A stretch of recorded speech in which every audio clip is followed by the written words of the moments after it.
오늘 우리는 이제 하나님의 말씀 15번째 자랑하라라는 제목으로 이 고린도후서의 말씀을 증거하기 원합니다. 지난 3주 동안 우리가 총 15주 동안 이제 말씀을 전했는데요. 지난 3주 동안 우리는 풍성하라는 제목으로 하나님의 말씀을 증거했습니다. 왜 풍성해야 됩니까? 그것은 바로 예수 그리스도의 성품 자체가 풍성하시기 때문입니다. 그 또한 우리 예수 그리스도가 풍성하라고 명령하셨기 때문에 우리는 풍성해야 된다라고 저희가 3주 전에 배웠습니다. 또한 우리가 간절하라라는 말씀으로 우리가 함께 했습니다. 간절하는 것은 그저 뜨거운 것이 아니라 어떻게 한다고요? 아주 냉철하게 모든 지성을 다 동원해서 간절하라라고 말했고, 또한 하나님이 주신 그 열정을 가지고 간절하게 주님 앞에 나가자라고 이야기했습니다. 뜨겁고 차가움을 동시에 가지라고 말했습니다. 지난주 말씀에는 넉넉하라고 말했습니다. 왜 하나님 앞에 넉넉해야 됩니까? 우리가 넉넉하게 하나님 앞에 준비하고 넉넉하게 심으라라고 우리가 말씀을 통해서 보았습니다. 이제 오늘은 자랑하라라는 말씀으로 함께 하기를 원합니다. 왜 자랑해야 될까? 이 시대야말로 자랑하는 시대 아니겠습니까? 모두가 서로를 다 자랑합니다. 그래서 다 자랑하는 시대, 자기를 피하라는 시대라고 말하고 있습니다.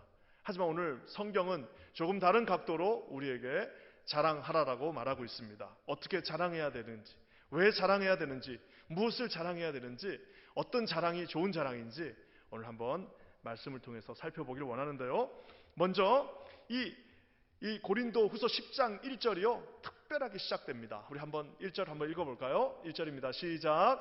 너희를 대면하면 유순하고 떠나 있으면 너희에 대하여 담대한 나 바울은 이제 그리스도의 온유와 관용으로 친히 너희를 권하고. 이 말을 얼핏 읽으면 참 좋은 말 같습니다. 뭐라고 나와 있습니까? 너희를 대면하면 유순하고 떠나 있으면 너희에 대하여 담대한 나 바울은 하면서 이 말씀이 시작됩니다.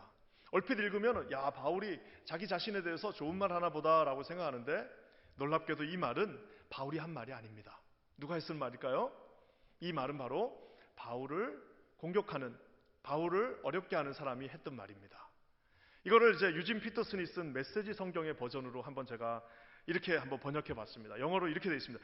바울은 얼굴을 보고 있을 때는 움츠려들어서 아주 약한 사람이지만 편지를 쓸 때만 모질고 요구하는 것이 지나치다라고 이렇게 번역되어져 있습니다. 저는 그 번역이 정말 맞는 것 같아요. 이렇게 그냥 개역 개정을 읽으면 저 말이 누가 한 말인지 모르는데 그 말은 아주 바울을 뭐라고 할까요? 비아냥거리는 말입니다. 이렇게 생각하시면 됩니다.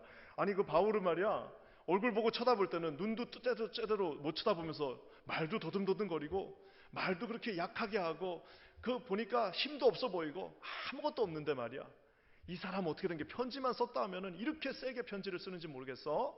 어떻게 그렇게 편지 쓸 수 있어? 지난번에는 세상에 헌금하라고 편지하고 뭐 이런 식으로 말이야 이렇게 편지만 썼다 하면 이 사람은 힘이 센데 편지 안 쓰고 얼굴 보고 있을 때는 아무것도 아니야 라고 하면서 비아냥거리는 말이었다는 사실입니다. 사랑하는 성도 여러분, 우리가 아는 것처럼 고린도 전후서 곳곳을 통해서 사도 바울은 또 외모를 가지고 공격당하는 참 아픈 모습을 보게 됩니다. 야, 사도 바울 말이야 보니까 외모가 말을 하는데 얼마나 말을 하는데 졸리게 했으면은 유두고가 떨어져서 죽었잖아요. 설교를 듣다가. 그래서 저는 항상 저기 2층에 계신 분들 우리 애기들 없도록 꼭 우리 교육자들한테 부탁합니다. 혹시 저도 설교하다 졸려갖고 또 떨어지는 거 아닌가 그런 생각도 들어요. 그만큼 사도 바울은 유약한 면, 약한 면이 많았습니다. 그러니까 이 사람이 어떻게 되는 거예요? 공격당하고 있습니다. 온갖 풍찬 노숙을 겪으면서 외모가 그냥 까무잡잡해가지고 그냥 별 볼 일이 없는 거예요. 그 멋진 그 소피스트들이 있습니다. 그 멋진 철학가들을 봤습니다. 그 멋진 설교하는 사람들을 봤더니 바울은 보잘것없으니까 어떻게 되는 겁니까? 공격합니다. 별 볼 일 없어. 사도 아닌 것 같아. 그 사람 별거 없어 라고 공격할 때 우리는 한 가지 의문을 가지게 됩니다. 그것은 뭐냐? 왜 도대체 바울은 가는 곳마다 이렇게 공격을 당했을까? 그렇잖아요? 바울이 교회를 많이 개척했습니다. 교회를 개척하면은 그곳에서 환영을 받고 그곳에서 박수를 받아야 되는데 왜 바울은 가는 교회마다 이렇게 바울을 공격하고 바울을 힘들게 하는 사람들이 많고 왜 그럴까라는 생각을 한번 하게 됩니다. 여러분 왜 그럴 것 같아요? 이 바울이 무슨 성품이 안 좋아서 그럴 것 같습니까? 아니면 원래 이 사람이 호불호가 강해가지고 뭐 그랬을 것 같아요? 아니면 고린도 교회, 고린도라고 하는 그 지중해 자체가 그런 센 지역이어서 그랬을까요? 개척하는 교회마다 개척한 성도들에 의해서 어려움을 당하는 그 이유는 무엇일까요? 여러분, 오늘 그 이유가 뭘 것 같습니까? 그것은 바로 바울이 가감없이 하나님의 말씀을 가감없이 그대로 전했기 때문입니다. 참 희한한 게요, 하나님의 말씀을 너무 정확하게 똑부러지게 아주 그냥 하나도 양보하지 않고 전하면요, 사람들이 화가 납니다. 왜 그럴까요? 이 복음에는요, 절대로 미들 그라운드, 중간 지역이 있을 수가 없습니다. 그래서 바울이 지나가는 곳마다 뭐가 일어납니까? 바울이 지나가는 곳마다 우리가 생각할 때는 사랑은 언제나 온유하고 사랑은 언제나 오래 참고 하는 그 바울이 지나갈 곳마다 다 좋은 일들이 일어날 것 같은데 웬걸요? 바울이 지나가는 곳마다 그 바울의 복음에 온 가족이 다 믿고 그동안 왔던 일들을 회개하면서 회개 역사가 일어나는 반면에 또 한편에서는 어떤 일이 일어납니까? 돌을 들고 그를 죽이려고 하는 그런 역사도 동시에 일어난다는 사실입니다. 사랑하는 성도 여러분, 복음의 능력은 가운데를 어떻게 용납하지를 않습니다. 우리가 아는 것처럼 복음은 그래서 선택이라고 말하고 있습니다. 여러분, 아브라함의 삶을 한번 보십시오. 아브라함이 본토 친척 아비집을 떠나라고 주님이 말씀하셨습니다. 거기에 만약에 남아서는 거기서 잠깐 왔다 갔다 하면서 무슨 그곳에 떠날까 말까, 그곳에서 떠났다가 다시 돌아오고 하는 그 가운데서는 어떠한 축복도 그들이 받을 수 없었기 때문입니다.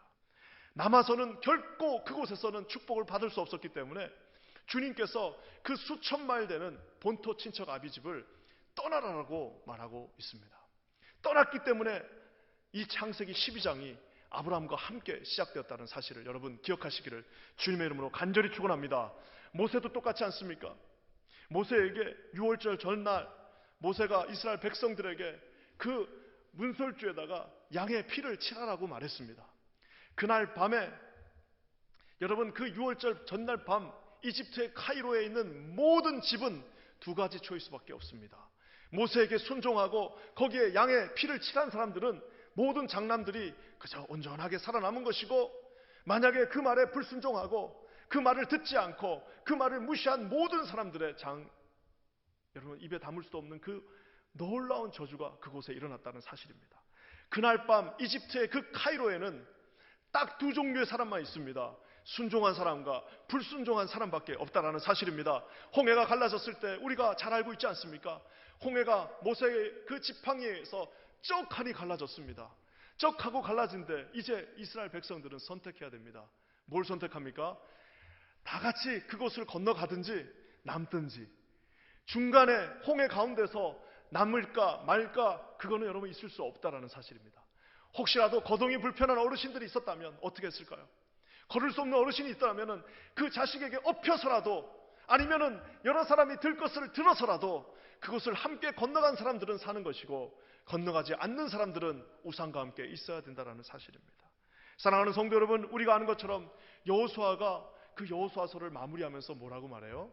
나와 내 집은 이제는 오직 하나님만 섬긴다, 선택하라라고 말하지 않습니까? 모든 선지자들이 말했습니다. 모든 선지자들이 지금 너희들에게 비를 주는 바알을 섬길 것이냐, 아니면 하나님을 선택하실 것인가, 선택하라라고 말하고 있습니다. 심지어는 우리 예수님께서 제자들을 부르실 때도 어떻게 말하십니까? 그 표현입니다. 네 부모를 미워하지 않고서는 나를 따라올 수 없다. 이거를 오해하지 않습니까? 그 오해하는 이유가 뭐예요? 여전히 선택의 그 기로에서 뭐 하나를 들고는 따라갈 수 없기 때문입니다. 가지고 있는 그 그물을 들고는 따라갈 수 없어요. 가지고 있던 그 배를 함께 지고는 갈 수 없다라는 사실입니다. 하나님께서 그에게 선택을 요구하셨습니다. 예수님도 선택하셨습니다. 겟세마네 동산에서 그 땀이 피가 되는 그 고통 속에서 주님은 어떻게 하셨습니까? 이 잔을 혹시라도 리무브할 수 있으면 좀 걷어주십시오라고 말했지만, 그럴 수 없다라는 하나님의 음성을 듣고 지겠습니다라고 십자가를 피하지 않고 지셨다라는 사실입니다. 사랑하는 성도 여러분, 복음이 우리에게 모든 화평을 주고 복음을 선택했더니 단 한 번도 세상과 어려움이 없고 복음을 선택했더니 우리 교회가 한 번도 업신여김을 당하지 않고, 내가 복음을 선택했는데 아무런 어려움 없이, 손해보는 거 하나 없이, 아무런 고통도 없이 20년 30년을 왔다면 여러분 한번 진지하게 오늘 고민해 보셔야 됩니다.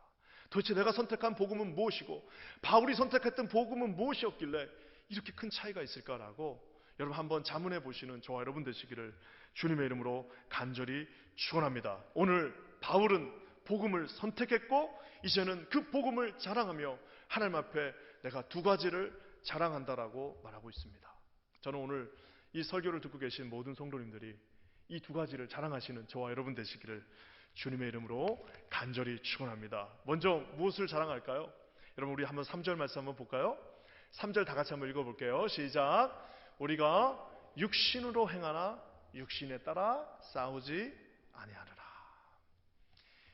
바울이 뭘 자랑하냐면요, 이제 하나님께서 주시는 그 승리와 능력을 자랑하는데요, 바울이 이제 싸운다라고 얘기합니다. 바울도 싸운다고 얘기합니다.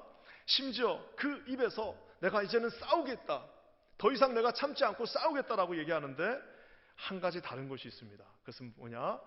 이 육신의 싸움과 우리 성령에 사로잡힌 자들의 싸움이 다르다는 것을 보여주고 있습니다. 육신의 싸움이 뭐예요? 육신의 싸움은 어떻게 합니까? 누가 나를 치면 어떻게 하는 거예요? 같이 더 센 힘으로 치고 나가는 게 육신의 싸움입니다. 누가 나한테 막 삿대질하고 큰 소리 치면 어떻게 되는 거예요? 더 크게 그냥 막 싸우는 것이, 그게 육신의 싸움입니다. 누가 나를 공격하면 더 세게 찌르고, 누가 나를 짓밟으면 일어나가지고 더 세게 밟아버리는 것이 세상의 싸움의 법칙입니다. 그래서 여러분, 세상의 모든 국가들이 어떻게 합니까? 최소한 이기지는 못해도, 만약에 우리가 공격받으면 최소한 이기지는 못해도 너희들도 힘들어진다라는 것이 이 세상의 모든 질서입니다. 근데 오늘 바울은 그 싸움의 기술을 어떻게 말하고 있습니까? 육신에 따라 싸우지 않는다. 그건 내가 예수 몰랐을 때, 그것은 내가 예수님 아직 몰랐을 때, 예수 몰랐을 때 같이 싸우니까 같이 싸우고, 세게 얘기하니까 세게 덤비는 거지, 이제 내가 예수 안에서는 다르게 싸우고 그것이 능력이고 그것을 자랑한다라고 말하고 있습니다. 우리 4절 말씀 한번 볼까요?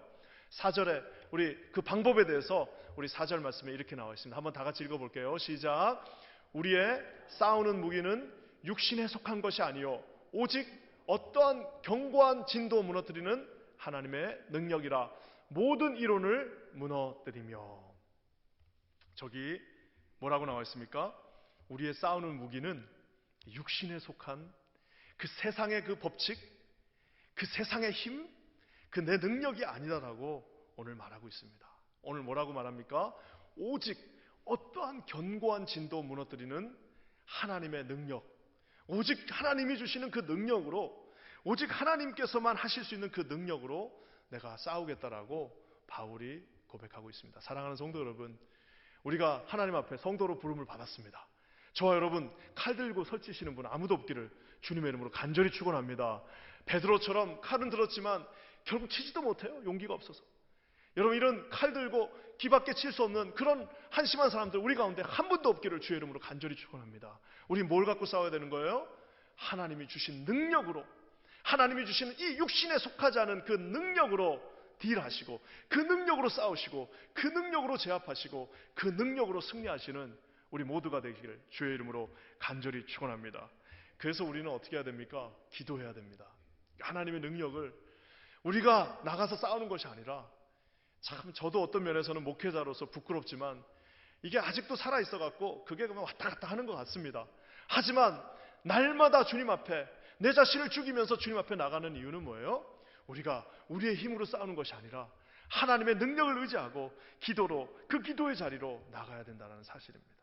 이제 우리가 내일부터 특별 새벽 기도를 시작합니다. 우리 성도들 또 많이 나와 주셔가지고 같이 기도하는데, 특별 새벽 기도를 왜 하느냐? 우리 교회를 위해서 하는 것도 맞고 여러분을 위해서 하는 것도 맞는데, 사실 제 개인적으로는 저를 위해서 하는 것도 맞습니다. 이렇게 해서라도 금식하고 기도하면서 내 자신을 죽이고 하나님 앞에 주님께서 나에게 능력이 되어 달라고 기도한다는 사실입니다. 사랑하는 성도 여러분, 기도할 때 하나님의 능력이 임하게 됩니다. 모든 일에 있어서 마지막 준비는 사람의 손으로 하는 것이 아니라 마지막 준비는 기도라는 사실을 여러분 믿으시기를 주의 이름으로 간절히 축원합니다. 모든 승리에 있어서 최종 마지막 비법은 기도가 더해져야 된다는 사실. 아무리 준비하고, 어리석은 사람들이 아무리 준비하고 아무리 공부하고 아무리 계획하고 아무리 그것을 준비하고 계획하고 칼로 잰다 할지라도 마지막 플러스 알파가 되셔서 그 기도의 문을 열어주실 분은 오직 하나님 한 분이라는 사실을 여러분 반드시 기억하시기를 주의 이름으로 간절히 축원합니다. 한 사람의 마음을 변화시키는 것, 내 자녀를 변화시키고 내 자녀들을 예수 믿게 하는 것, 내 사랑하는 자가 예수 안에 아직 없다면 그들이 돌아오는 것, 여러분 아무리 인간의 힘으로 해보십시오. 결국에는 하나님 앞에 무릎 꿇고 기도하며 주님 나에게 능력을 달라라고 기도할 때 그 일들이 이루어진다는 사실을 여러분 반드시 기억하시기를 주님의 이름으로 간절히 축원합니다. 하나님의 이 능력의 기도를 우리 모두가 체험할 수 있기를 주의 이름으로 간절히 축원합니다. 그거 체험한 사람만 기도하게 돼 있습니다. 그거 알고 있는 사람만 기도하게 돼 있습니다. 무릎 꿇으면 다 되게 돼 있습니다. 무릎 꿇고 하나님 앞에 기도할 때 하늘이 열리고 하나님의 능력이 이곳에 나와서 우리가 칼 들고 싸워봐야 이거밖에 더 하겠습니까? 칼 들고 싸워봐야 한 명밖에 더 이기겠습니까? 칼 들고 싸우는 것이 아니라 뭐라고요? 육신에 속한 것이 아니라 어떤 견고한 진도 무너뜨리는 하나님의 능력이 모든 이론을 무너뜨린다라고 말하고 있습니다. 하나님의 능력을 체험하시는 우리 모두가 되시기를 우리 주님의 이름으로 간절히 축원합니다. 사단이 우리의 마음을 가만히 놔두지는 않습니다. 이게 보면은 참 충격적인 일이 있는데요. 지금 사단과 싸운다고 그러니까 이제 이렇게 생각하시는 분들이 있습니다. 야, 맞다, 맞아. 이 바깥에 있는 예수 안 믿는 저 사단들을 내가 기도해가지고 다 물리쳐야지. 내가 기도해가지고 저 사단들을 다 무릎 꿇게 해야지 라고 생각하실 수 있습니다. 그러면 오늘 이 고린도후서의 말씀을 온전히 이해하지 못하는 겁니다. 왜 그럴까요? 이 고린도후서의 말씀은 무슨 저기 예수 안 믿는 사람이 지금 있는 곳에 쓰여진 말씀이 아닙니다. 이 고린도후서의 말씀은 무슨 저 길거리에다가 가는 사람들한테 쓴 말씀이 아닙니다. 고린도후서의 말씀 누구한테 쓴 거예요? 저와 여러분에게, 이 고린도 교회처럼 그 자리에 앉아있는 성도들에게 쓴 말씀입니다. 자, 내가 이제 견고한 진을 무너뜨려야겠다. 세상의 그 견고한 진을 무너뜨리는 것은 세컨더리예요. 먼저 뭘 무너뜨려야 되는가? 여러분 오늘 5절 말씀에 먼저 무너뜨려야 될 것들을 우리에게 보여주고 계십니다. 한번 다 같이 읽어볼까요? 시작. 하나님 아는 것을 대적하며 높아진 것을 다 무너뜨리고 모든 생각을 사로잡아 그리스도에게 복종하게 하니. 충격적인 사실은 나가가지고 무슨 예수 안 믿는 사람들을 무릎 꿇게 하고 나가가지고 무슨 내 이 말 안 듣는 내 자녀들을 무릎 꿇게 하는 거, 나가가지고 나를 힘들게 만드는 우리 회사 사장님을 무릎 꿇게 하는 것이 아니라, 여러분 기도했을 때 처음 무릎 꿇어야 될 사람은 누구예요? 저거 말씀을 잘 보십시오. 하나님 아는 것을 대적하여 높아졌다라고 얘기하고 있어요. 옛날에는 안 높았어요. 처음 예수 믿었을 때는 안 높았어요. 점점 높아집니다. 점점 높아지고 있습니다. 처음 예수 믿었을 때는 그러지 않았는데 그 생각과 그 교만함이 이제는 어떻게 해요? 하나님 아는 것을 대적하여 높아졌다라고 얘기하고 있습니다. 하나님보다 앞서가는 모든 것들, 하나님보다 높아진 모든 것들, 하나님 위에서 내가 판단하는 모든 것들, 하나님한테 판단을 맡기는 것이 아니라 내가 된다 안 된다를 내가 스스로 판단했던 모든 것들을 어떻게 해요? 그 높아진 모든 것들을 무너뜨려야 될 대상은 고린도 성도들이었다는 사실을 여러분 기억하시기를 주의 이름으로 간절히 축원합니다. 기도하면 처음에 하나님이 저쪽에 있는 사람들을 무너뜨리는 것이 아니라 먼저 내 안에 있는 높아진 그것들, 그 깨지지 않는 고집들과 아집들, 하나님 앞에서 예수를 믿노라 하면서도 여전히 세상 사람들과 똑같이 했던 그 세상의 방법들을 주님이 오늘 무너뜨려 주신다라고 말하고 있습니다. 여러분 저 말씀 한번 보십시오. 모든 생각을 사로잡는다라고 얘기하고 있습니다. 모든 생각을 사로잡아가지고 그리스도에게 복종시킨다라고 얘기하고 있어요. 여러분 이게 무슨 말이냐면은 옛날에 이제 로마의 그 전쟁이 있습니다. 요세푸스라고 그러죠. 그 요세푸스가 쓴 이제 그 기록을 보면 아주 전쟁에 대한 것들이 상세하게 나와 있습니다. 성에 이렇게 들어가 있으면요, 로마 군들이 어떻게 하냐면은 로마의 이제 이 사단들이 처음에는 기갑사단들이 쭉 해서 포위를 합니다. 포위를 하고 나면 이제 공성대라고 그러죠. 영화에서 보셨을 거예요. 이렇게 크게 해가지고 나무로 해가지고 여기에다가 그냥 커다란 돌멩이를 해가지고 어떻게 합니까? 푹푹 쏩니다. 그러면은 그 돌멩이가 날아가가지고 그 성을 일단 깹니다. 깨고 나면 어떻게 하느냐? 그러면 이제 공병대가 지금 기술로도 참 만들기 쉽지 않은 그 사다리 차를 가지고 쭉 가가지고 그 사다리 차를 딱 대기시킵니다. 그러면 이제 특수부대원들이 그 화살을 뚫고 거기로 올라가요. 금방 올라갑니다. 로마가 그 공성대와 특수부대가 올라가면은 그 아무리 강한 성도 이길 성이 없습니다. 3일 안에 다 무너지게 돼 있습니다.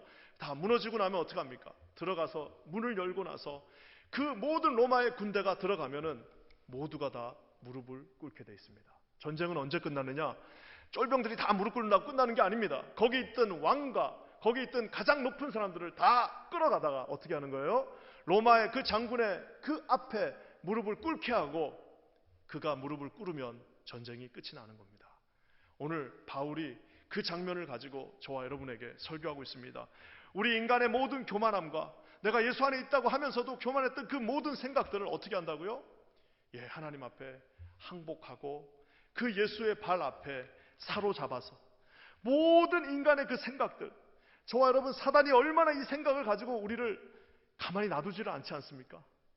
조금만 감사한 마음이 사라지면 교만해지고, 조금만 어려웠던 시절이 없어지면은 하나님 앞에 대들기라, 조금만 우리의 마음 가운데 하나님 앞에 순종하는 마음이 사라지면 우리의 마음이 널뛰면서 세상과 함께 춤을 추고 세상이 하는 그것의 장단에 맞춰서 그저 하나님의 뜻대로 복종하지 않는 그 마음을 어떻게 하라고요? 다 사로잡아서 우리 요 세포에 들어있는 그 모든 생각들을 다 사로잡아가지고 우리의 왕 대신 그리스도 앞에 무릎을 꿇게 한다라고 말하고 있습니다. 사랑하는 성도 여러분, 세상 사람들은 그 다음입니다.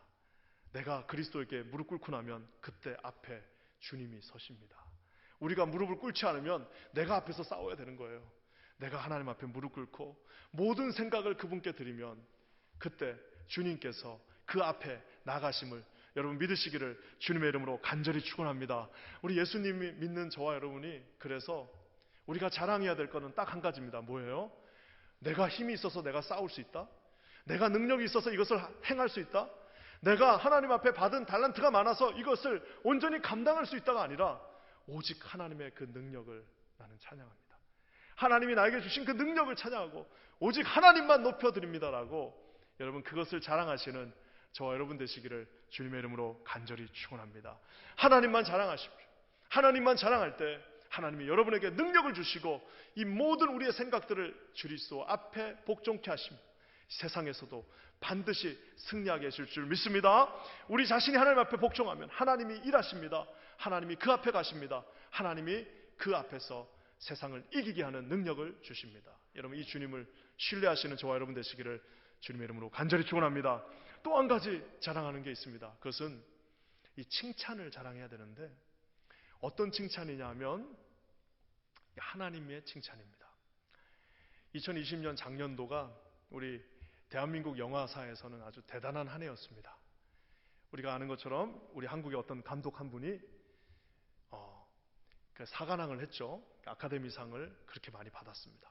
근데 사실 우리가 몰라서 그렇지 그때 아카데미상을 받은 또 한 명의 아시안이 있었습니다. 그 누구냐면 일본 사람인데요. 이 카즈히로라고 하는 일본 분장사가 아카데미 분장상을 받았습니다. 물론 뭐 이제 감독상하고 뭐 작품상하고 이 분장상하고는 비교할 수도 없습니다. 하지만 그래도 아카데미 23개 상 중에 하나인 이 분장상을 이 카즈히로라고 하는 일본 사람이 받았습니다. 그래가지고 이제 일본 언론에서 이거라도 하나 받아서 다행이다.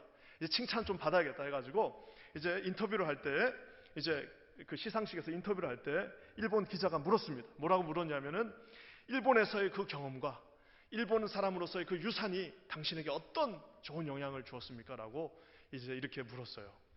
그러니까 이제 일본 기자는 어떻게 이제 기대하고 있었겠습니까? 내가 일본에서 배운 걸로 내 일본 실력으로 내가 일본인의 그 기상과 일본인의 그걸 가지고 이런 분장을 했습니다라고 하는 그 한마디를 듣고 싶었어요. 자, 근데 이 사람이 뭐라고 얘기했냐면은 이렇게 얘기했습니다. 굉장히 막 멋스거 하면서 이런 말 해서 정말 미안한데 나는 일본을 떠났습니다. 왜냐하면 일본의 지나치게 복종적인 문화에 지쳤고 꿈을 이루기에는 너무 힘이 들었습니다. 이것이 내가 미국에서 살고 있는 이유입니다. 라고 하니까 갑자기 거기가 미국 사람, 일본 사람 포함해가지고 모두가 다 어색해졌습니다. 굉장히 멋쩍어졌습니다. 굉장히 어색해지고 좀 충격적이었습니다. 저는 지금도 그 화면을 보면 좀 그래도 좀 한마디라도, 우리 일본 좋아요 라고 한마디라도 해주면 얼마나 좋아요? 근데 그런 칭찬 없고, 내가 니네 때문에 떠나가지고 내 여기서 있어가지고 내가 잘된 거야 라고 얘기했다라는 사실입니다.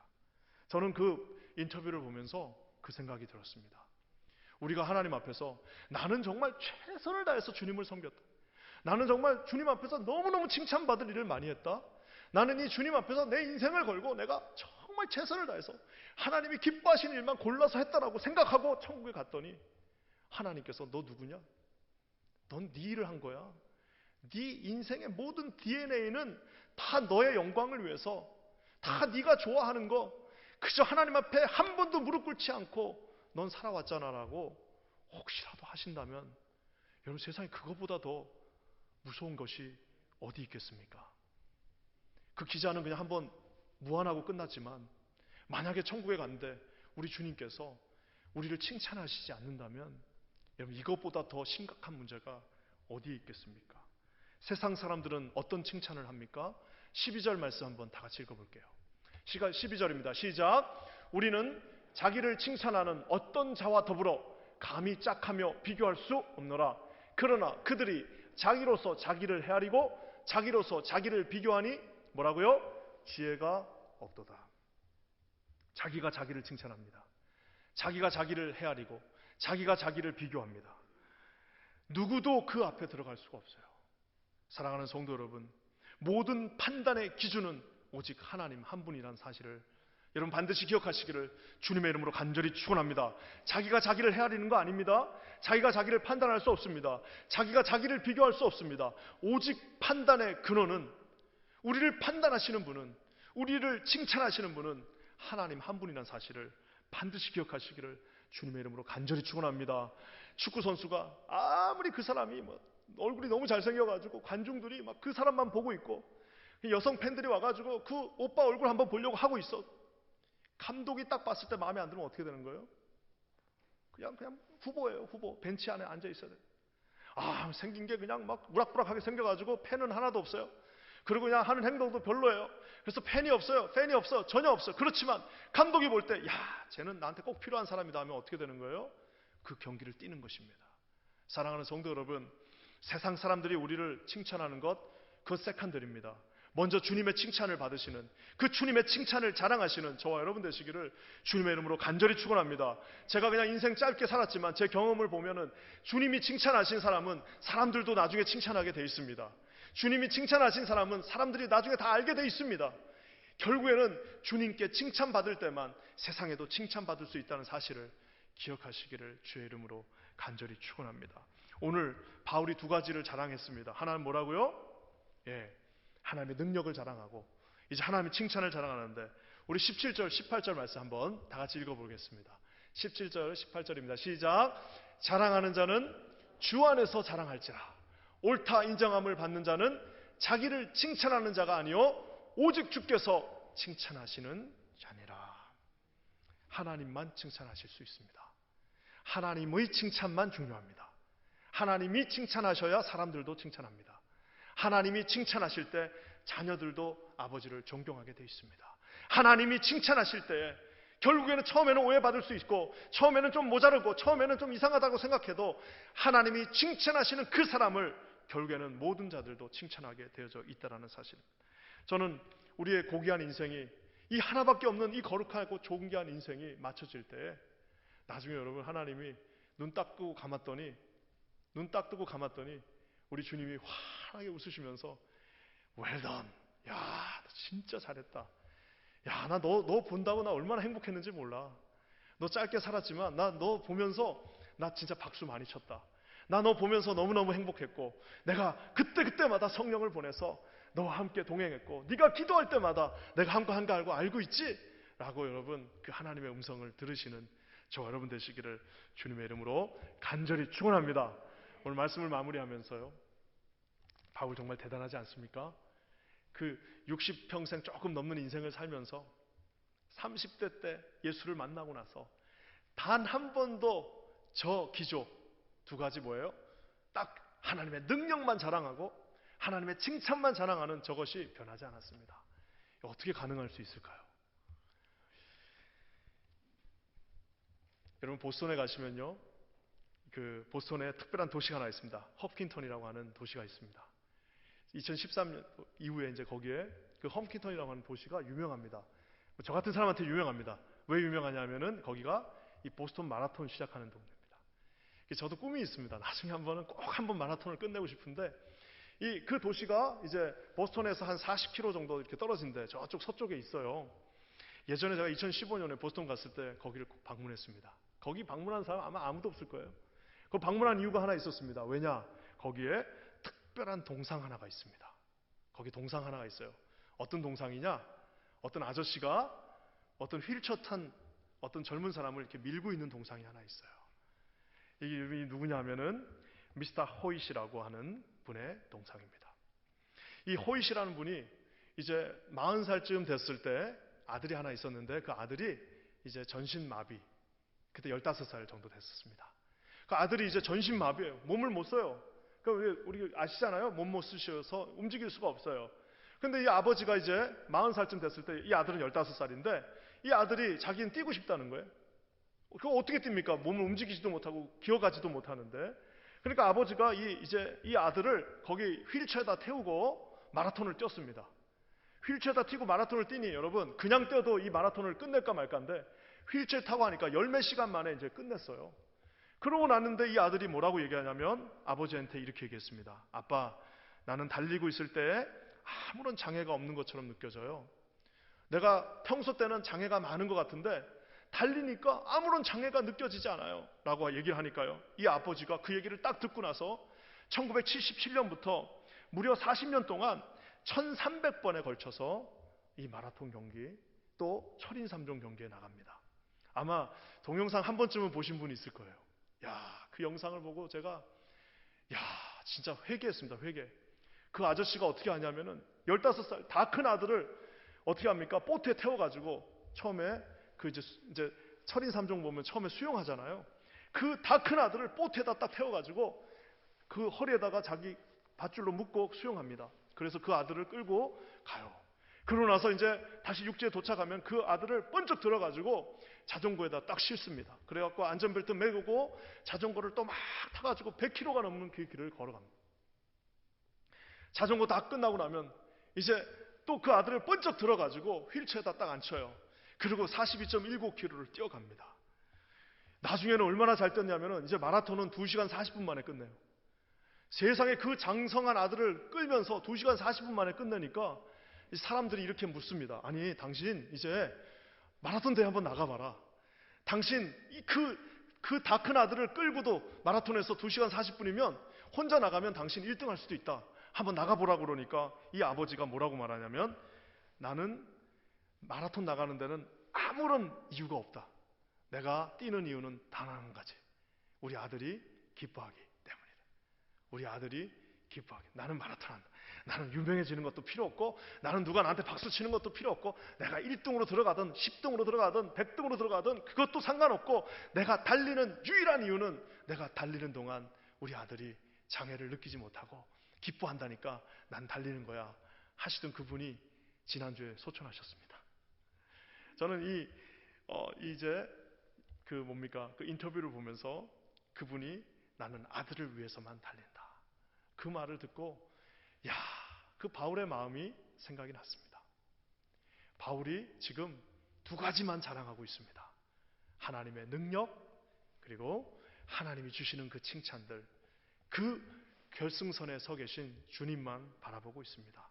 사랑하는 성도 여러분, 우리 하나님의 능력만 자랑하시는 우리들 되시기를 주의 이름으로 간절히 축원합니다. 하나님의 칭찬만, 여러분 이것만 있으면 누가 우리를 쳐다보든 아무 상관이 없습니다. 하나님만 칭찬해 주시면 됩니다. 결국 모든 사람들도 알게 되어져 있습니다. 우리 하나님만 기쁘시게 하는, 우리 긴자아닌 교회는 오직 하나님만 기쁘시게 하는 하나님의 살아계신 교회가 되기를 주님의 이름으로 간절히 축원합니다. 다 같이 기도하겠습니다. 하나님 감사합니다. 오직 하나님만 바라보며 하나님의 능력만 자랑하고 하나님의 칭찬만 자랑하는 우리 모두가 되게 하여 주시옵소서. 그렇게 하실 주님을 찬양하며 예수님의 이름으로 간절히 기도합니다. 아멘.